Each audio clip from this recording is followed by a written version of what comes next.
बिस्मिल्लाहिर्रहमानिर्रहीम। अस्सलाम वालेकुम। मैं शजीउल्लाह फिरासत। आप देख रहे हैं नेशनल और इंटरनेशनल न्यूज पर मुश्तमिल 4 टीवी का खुसूसी खबरनामा दुनिया भर से, यानी खबरें आपकी नजर से। सबसे पहले हेडलाइंस। यमन जंग में अमरीकी रोल खत्म नहीं होगा। ट्रंप ने कांग्रेस में मंजूरा बिल को वीटो कर दिया।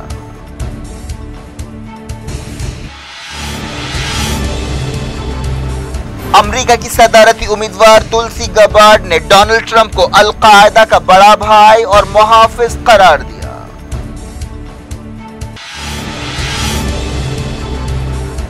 उमर अल-बशीर को जेल भेज दिया गया, कैद तन्हाई में रखा जाएगा। एहतजाजियों ने कहा अदालत में देखना चाहते हैं।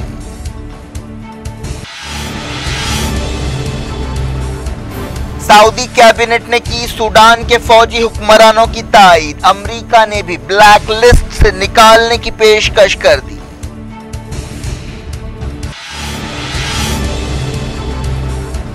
लीबिया में लड़ाई जारी, सिक्योरिटी काउंसिल में सीज फायर की करारदाद पेश।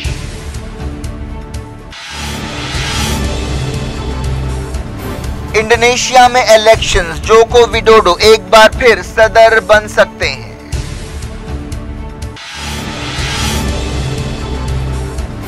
फ्रांस तारीखी कैथेड्रल की मरम्मत के लिए दुनिया भर से आर्किटेक्ट्स को बुलाएगा। यूनेस्को ने भी की मदद की पेशकश।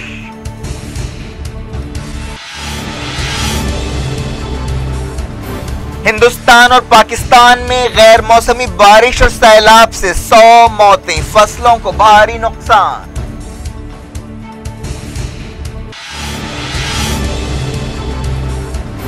प्रज्ञा ठाकुर बीजेपी टिकट पर भोपाल से लड़ेंगी, कहा धर्म युद्ध है, दिग्विजय सिंह से मुकाबला होगा।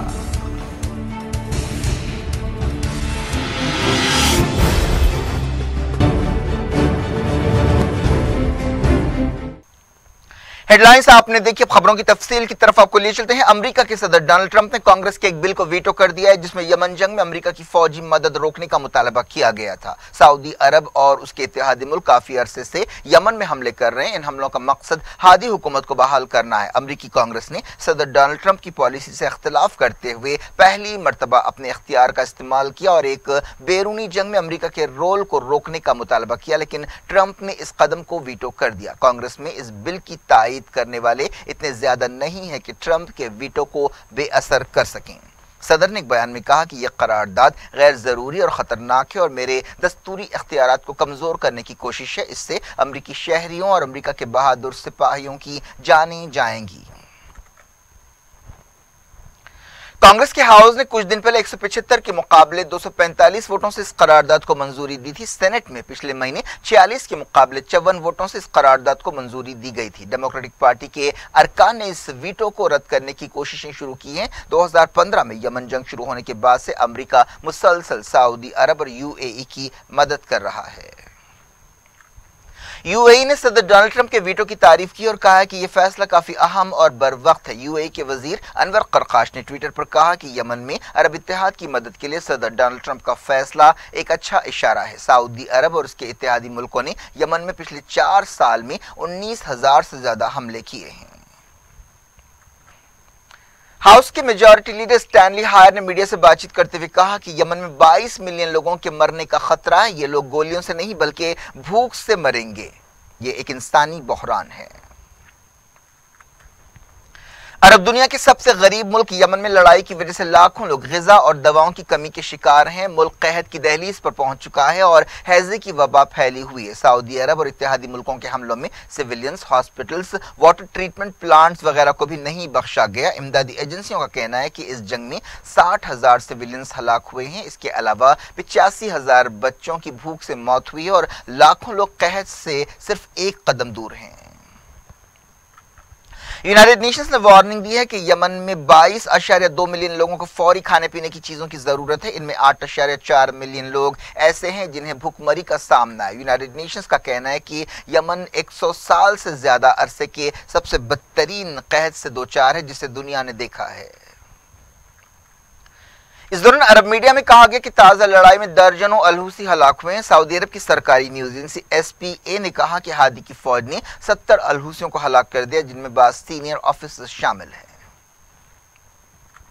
यमन के अलहूसियों ने अपनी फौज में देसी साख्ता बदर F मिसाइल को शामिल करने का ऐलान किया है। फौज के तर्जुमान ने यह बात बताई। यह मिसाइल 160 किलोमीटर की दूरी तक निशाना लगा सकता है।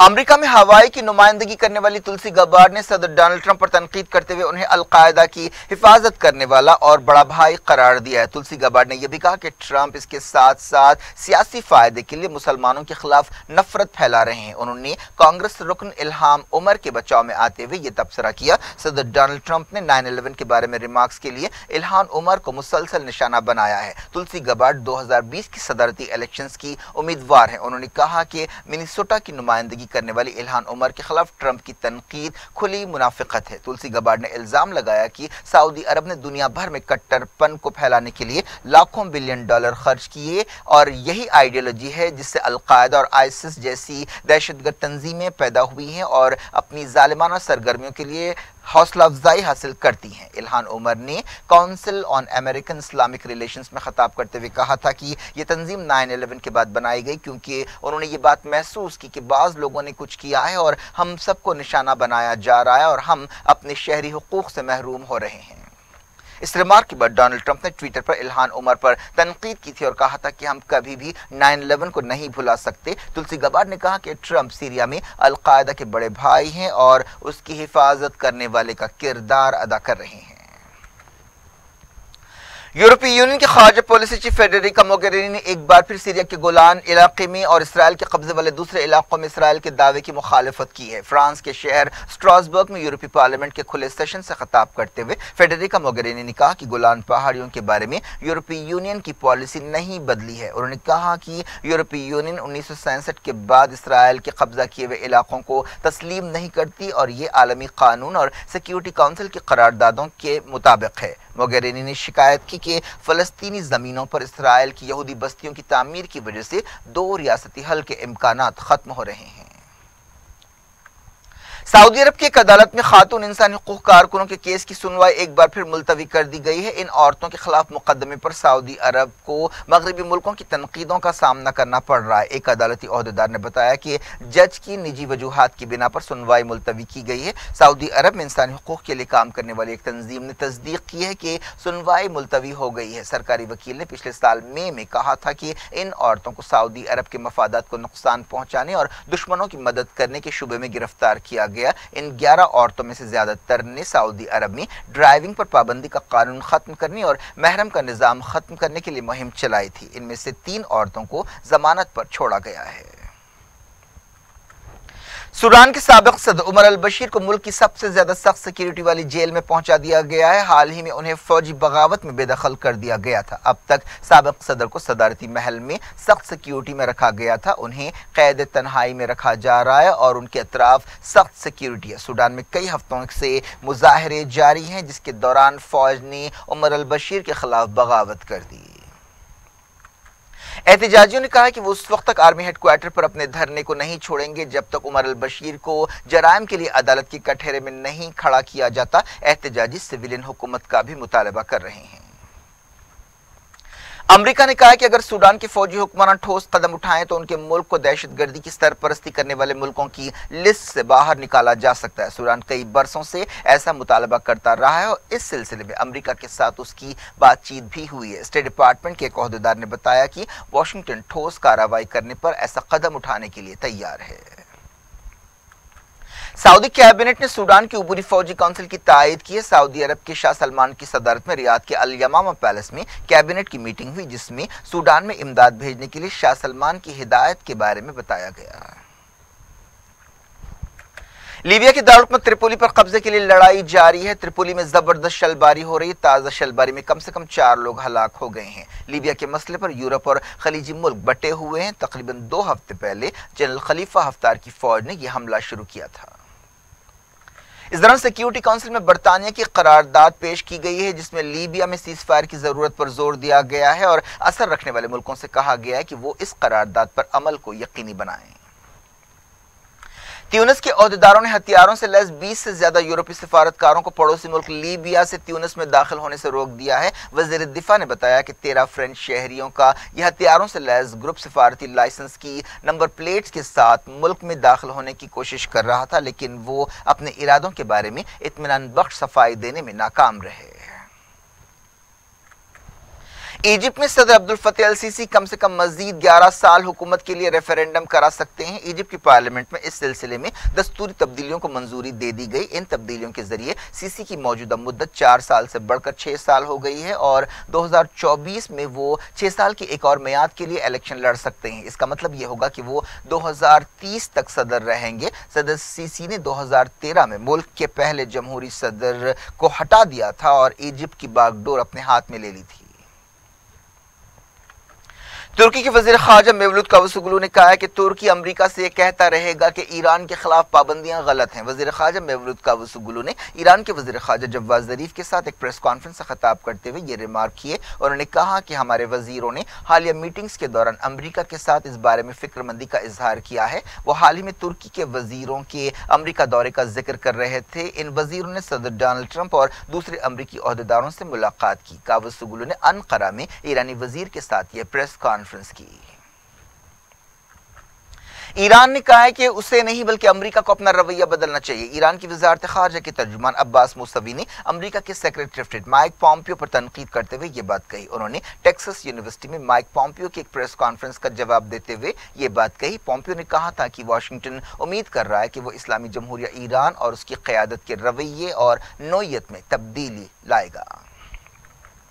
इराक ने अमेरिका के इस दावे को रद्द कर दिया कि ईरान की रेवोल्यूशनरी गार्ड्स ने इराक के मुआशी मामलात में रोल अदा किया है। इराक ने कहा कि अमेरिका इस बारे में झूठ बोल रहा है। इराक के वजीर आजम आदिल अब्दुल मेहदी ने अपनी हफ्तेवार कॉन्फ्रेंस में secretary of state Mike Pompeo के इल्जामात को रद्द कर दिया, जिन्होंने कहा था कि इराक की इकोनॉमी के तकरीबन 20% हिस्से पर ईरान के इनकलाबी गार्ड्स का कंट्रोल है। सीरिया के सदर बशार अल असद ने रेवोल्यूशनरी गार्ड्स पर पाबंदी लगाने के अमेरिका के फैसले की मजम्मत की है। उन्होंने ईरान के वजीर खारजा जवाद जरीफ से मुलाकात करते हुए कहा कि अमेरिका का यह फैसला एक और गलत कदम है जिससे खित्ते का इस्तेहकाम मुतासिर होगा। दुनिया भर से मैं वक्त हो गया छोटे से ब्रेक का। ब्रेक के बाद कुछ और खबरों के साथ आपकी खिदमत में दोबारा हाजिर होंगे। उम्मीद है ब्रेक के उस पार भी हमारा आपका राब्ता बना रहेगा।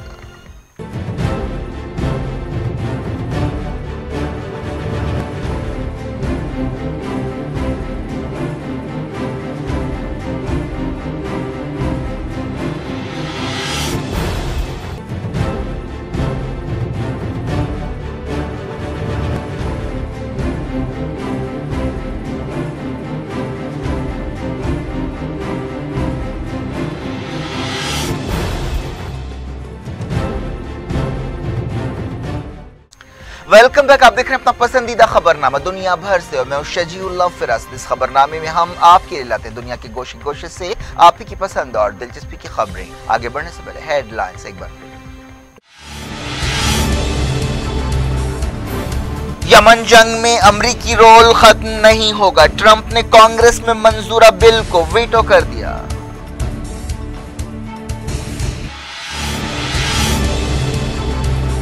अमेरिका की सदारती उम्मीदवार तुलसी गबार्ड ने डोनाल्ड ट्रंप को अल-कायदा का बड़ा भाई और मुहाफिज करार दिया।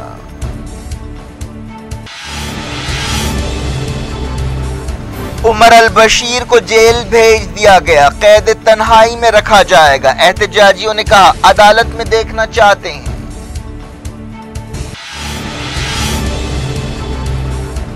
सऊदी कैबिनेट ने की सूडान के फौजी हुक्मरानों की तायीद। अमेरिका ने भी ब्लैक लिस्ट से निकालने की पेशकश कर दी।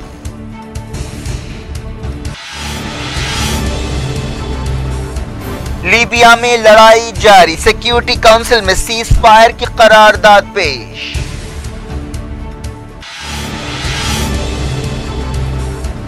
इंडोनेशिया में इलेक्शंस, जोको विडोडो एक बार फिर सदर बन सकते हैं।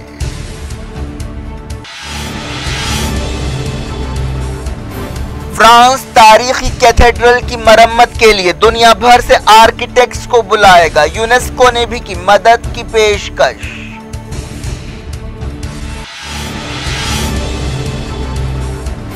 हिंदुस्तान और पाकिस्तान में गैर मौसमी बारिश और सैलाब से 100 मौतें, फसलों को भारी नुकसान।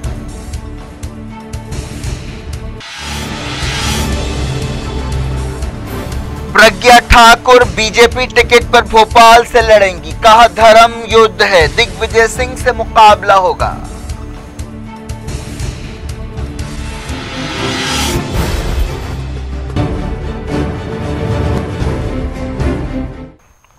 जारी इंटरनेशनल न्यूज के सिलसिले को इंडोनेशिया में सदर जोको विडोडो एक बार फिर मुल्क की क़यादत कर सकते हैं। इलेक्शन के नतीजों और रुझानात से ये बात साफ हो रही है। उन्होंने अपने मुखालिफ उम्मीदवार को काफी पीछे छोड़ दिया है। रुझानात के मुताबिक जोको विडोडो को 55% वोट हासिल हुए हैं। इंडोनेशिया हजारों जजीरों पर मुश्तमिल एक मुल्क है। ये आबादी के लिहाज से दुनिया का सबसे बड़ा मुल्क है। मुकम्मल सरकारी नतीजे आने के लिए कुछ हफ्ते लग सकते हैं। इलेक्शन के लिए 8000 से ज्यादा पोलिंग स्टेशन कायम किए गए थे। 187 मिलियन वोटर्स वोट देने के अहल थे। 5 मिलियन लोगों ने इलेक्शन कराने के लिए अपनी खिदमत अंजाम दी। ये एक दिन में होने वाले दुनिया के सबसे बड़े इलेक्शन है। इंडोनेशिया के इलेक्शन कमीशन ने बताया कि खर्च के एतबार से ये काफी महंगे इलेक्शन थे। वजीर फाइनेंस ने बताया कि हुकूमत ने इलेक्शन के लिए $1.75 बिलियन खर्च किए। फ्रांस की हुकूमत ने हाल ही में आग लगने से मुतासर तारीखी गिरजाघर की मरम्मत के लिए दुनिया भर से आर्किटेक्ट्स को बुलाने का फैसला किया है। वजीर आजम एडवर्ड फिलिप ने मीडिया से बातचीत करते हुए ये बात कही। उन्होंने कहा कि वो उम्मीद करते हैं कि 850 साल पुराने गिरजाघर नॉटर डैम कैथेड्रल के तबाह होने वाले हिस्से को दोबारा बनाया जाएगा। दुनिया भर से मरम्मती कामों के लिए मदद की पेशकश की जा रही है और अब तक लाखों मिलियन डॉलर जमा हो चुके हैं। इस दौरान यूनेस्को के एक्सपर्ट्स ने कहा है कि वो इस गिरजाघर की दोबारा तामीर में मदद के लिए तैयार हैं। चाइना ने मीडिया की इन खबरों को रद्द कर दिया कि अमेरिका, बरतानिया और फ्रांस ने उसे मसूद अजहर के मसले पर 23 अप्रैल तक की डेडलाइन दी है। खबरों में कहा गया कि इन मुल्कों ने चाइना से कहा कि वो पाकिस्तान से सरगर्म तंजीम जैश ए मोहम्मद के चीफ मसूद अजहर को दहशतगर्द करार देने के रास्ते में तकनीकी रुकावटें दूर करे। चाइना ने कहा कि वो इस मसले को हल करने के लिए कोशिशें कर रहा है। पाकिस्तान में सैलाब की वजह से 50 से ज्यादा लोगों की मौत हो गई और 200 लोग जख्मी हो गए। नेशनल डिजास्टर मैनेजमेंट अथॉरिटी के अहदेदारों ने यह बात बताई। सैलाब की वजह से पंजाब, बलूचिस्तान, खैबर पख्तूनख्वा और सिंध तमाम सूबे मुतासिर हुए हैं और फसलों को नुकसान पहुंचा है। लोकसभा इलेक्शंस के दूसरे मरहले के तहत जुमेरात को वोट डाले जाएंगे। 11 रियासतों और 1 यूनियन टेरिटरी के 91 हलकों में इस मरहले के तहत वोटिंग होने वाली है। इनमें तमिलनाडु के 38, कर्नाटक के 14, महाराष्ट्र के 10, उत्तर प्रदेश के 8, आसाम, बिहार और उड़ीसा के 5-5, छत्तीसगढ़ और बंगाल के 3-3, जम्मू कश्मीर के 2 और मणिपुर और पुडुचेरी का 1-1 हलका शामिल है। इससे पहले इस मरहले में 97 हलकों में वोटिंग होने वाली थी, लेकिन तमिलनाडु के वेल्लोर में बड़ी तादाद में रकम जमा होने की वजह से इलेक्शन को मुलतवी कर दिया गया। इसके अलावा सिक्योरिटी वजूहात की बिना पर त्रिपुरा ईस्ट का इलेक्शन भी मुलतवी कर दिया गया, जहां अब तीसरे मरहले में वोटिंग होगी।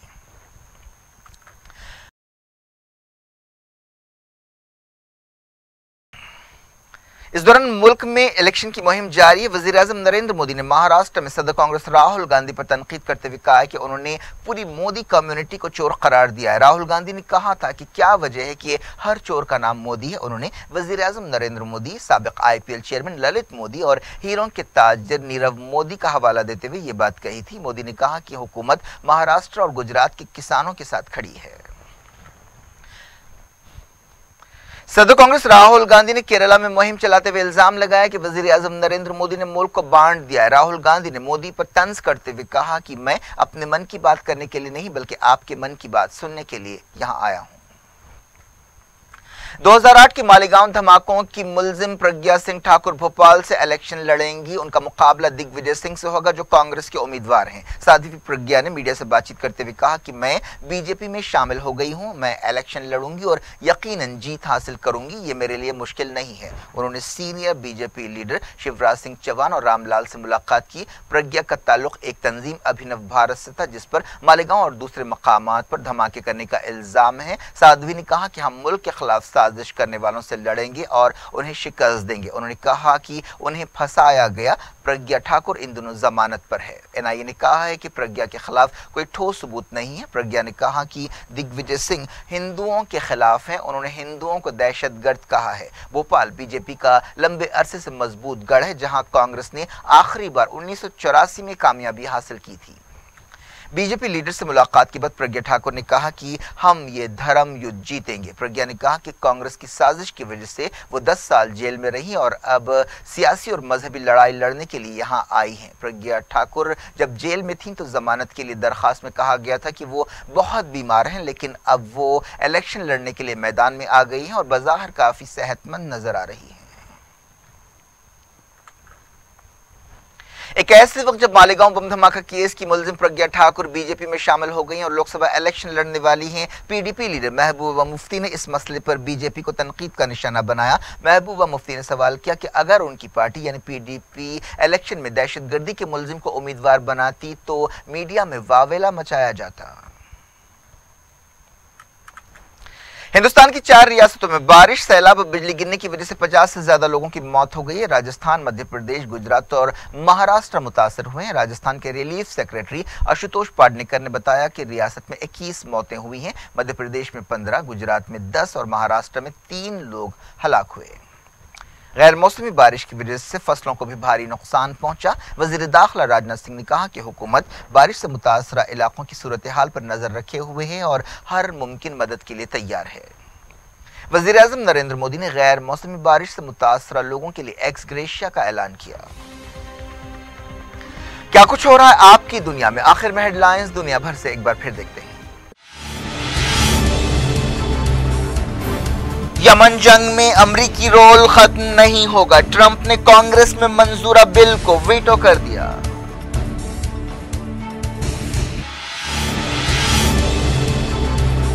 अमेरिका की सदारती उम्मीदवार तुलसी गबार्ड ने डोनाल्ड ट्रंप को अल-कायदा का बड़ा भाई और मुहाफिज करार दिया।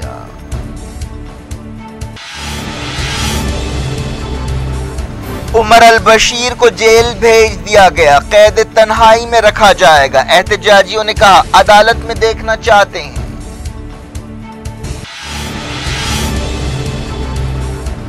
सऊदी कैबिनेट ने की सूडान के फौजी हुक्मरानों की तायीद। अमेरिका ने भी ब्लैक लिस्ट से निकालने की पेशकश कर दी।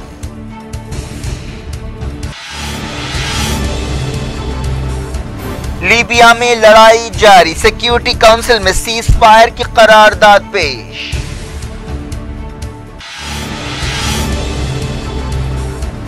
इंडोनेशिया में इलेक्शंस, जोको विडोडो एक बार फिर सदर बन सकते हैं।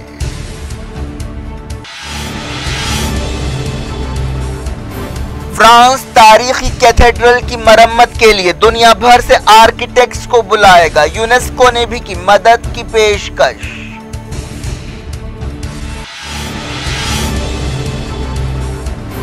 हिंदुस्तान और पाकिस्तान में गैर मौसमी बारिश और सैलाब से 100 मौतें, फसलों को भारी नुकसान।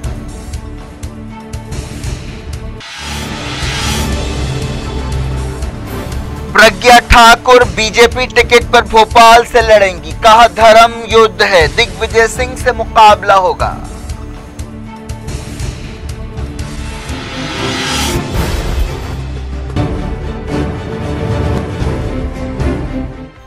ये थी आज की खबरें। अब शेड्यूल फरासत को दें इजाजत और अपना बेहद ख्याल रखें। अल्लाह हाफिज।